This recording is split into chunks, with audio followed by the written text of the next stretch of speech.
I had the misconception when I moved to France that people were more accepting of women dressing a bit more scantily when they go out, but that is wrong. This whole concept of, oh, they're just topless on the beach with hairy armpits, like, yeah, the hairy armpits are a thing, but people are less as tolerant about the topless on the beach, and it leaks into the nightlife and how I'm allowed to dress. I love to dress in a way where I just feel free to express myself in whatever way that looks like, but sometimes that could be with, just a bra or no bra. I don't know. It just depends on the temperature.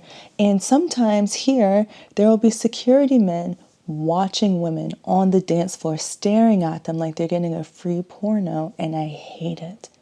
I hate it so much. And then there's other times I've been to parties where, okay, it was a bit more relaxed. There's no security on the dance floor. People are taking their tops off, but they're doing it as a way to just be performative, and the crowd is cheering them on, and they're on a tiny stage that they've made. And that's just not the energy that I'm going for. And so I was so excited to finally get to go to this all-girls party by La Bringue, because I was like, maybe this is the place where I can dress however I want and not be bothered by security, other people on the dance floor, feel like I'm being judged, all of these things. And the collective actually has a really interesting origin story. But before I get into it, be sure to subscribe so you see all the other videos that I make about partying in Paris, because here it's not just about the venue, it's about the person who's throwing the party or the organizers throwing the party, and it makes such a big difference in the night that you're going to have. Like this weekend, I was going to go to this party because I really liked the music, but then I saw the price was 16 euros, and I know that venue. I haven't told you about this venue yet, but I know this venue, and it is not worth 16 euros of my money for just what's going on with it. But there's another party in Nanterre that I'm really excited about, just on the west of Paris. It's the same price. I haven't been to this venue yet, so there's hope that it's better.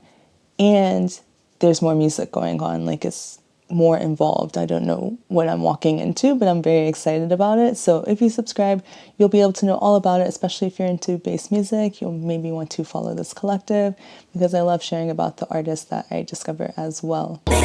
You know when those nights out are so good that you can't let them go? The people, the conversations, the insights you didn't expect to have from strangers you met in a dark room. I know them all too well, and that's why I started capturing those memories on Substack. Memories and reflections that I couldn't let slip away or keep to myself from other people who could benefit from hearing them too. You can find my footnotes from the dance floor at freethebrie.substack.com or linked in the description.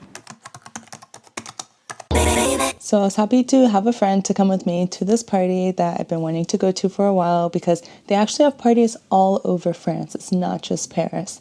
And you never see them post about the parties. They only post the advertisements. But if you look on the Shotgun link, which is the app where you can get a lot of tickets for parties in Paris, it's always sold out. Like there was a time I bought a ticket and I was like, oh, I'm not going to go. Sold it immediately. Like it is always a lot of people going to these parties. So I was so happy to go. And it just so happened that the friend that I invited to come with me knew what was going on with this collective, because apparently, I don't know, like 7 years ago or something, the owner had a Twitter account, and she was talking about her dates and her sex life and just like all kinds of things, right? And then apparently she was getting a lot of hate or something on the internet, like, the internet does.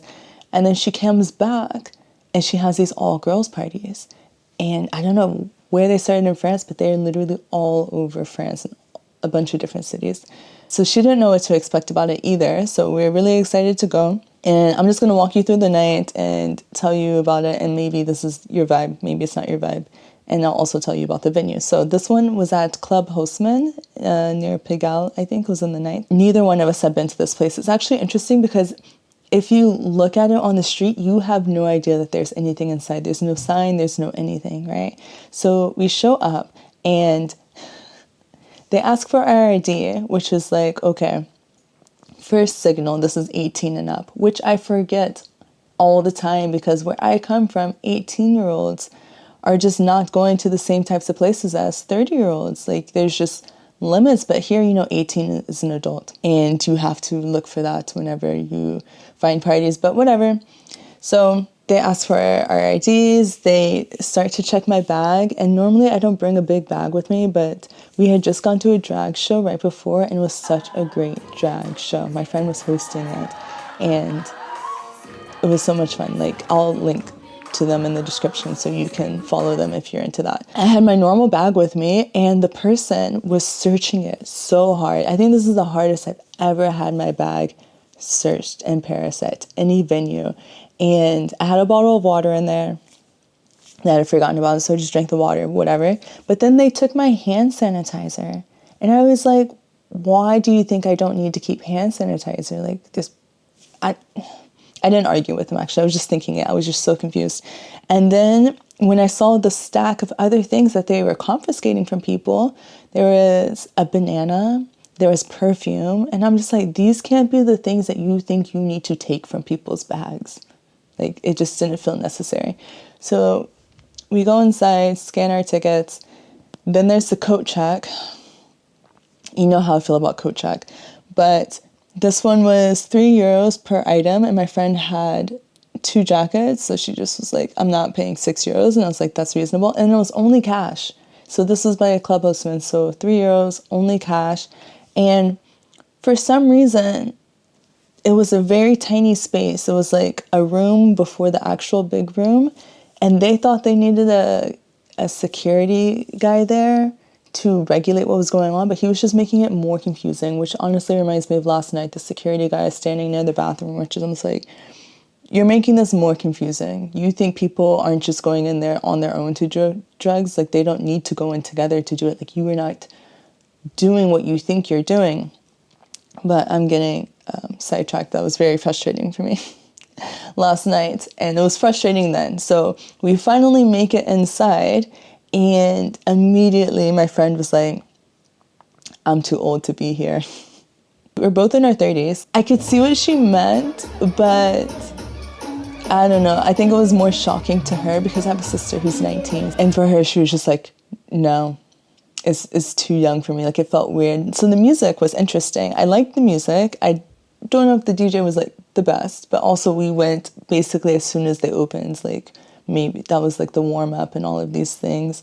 And this one was like Afrobeat, Chata, and it had like some pop music. It was just a mix of a bunch of different things. And whenever you look at their parties, you have to look specifically to see the music because the music changes every time. But the crowd was super cute. I mean, just dancing, girls having fun, girls like in their bras, like, or just like showing a lot of skin and how you would expect it to be. And I guess it wasn't much different than how it could be at some places in Paris, but the difference here is like nobody was bothering anybody. And I feel like the vibe was very relaxed. What I love about Le Bringue is that they will give you a yellow bracelet, and that way people can know if you're by yourself, and then they'll just start conversations with you so you don't feel so alone, which is really nice because when I go out in Paris, I don't necessarily feel like French people are the most inviting to welcoming in someone when they see that they're alone. So that's a really nice touch. But I mean, the crowd was nice. They were just young. Like, I think that this party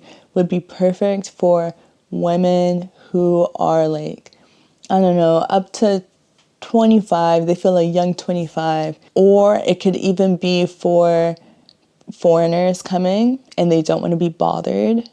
It didn't really feel like a gay vibe. It literally just felt like anyone was accepted and people were just there to have a nice time, which is amazing. If you're out by yourself, I think this could be a good spot for you. Again, it's just like the energy of the people is a bit young considering now that I'm 31. I like to be with older crowds, but I'm so happy that this exists. Like I would have loved to have had something like this so I wouldn't be bothered so much on the dance floor by men.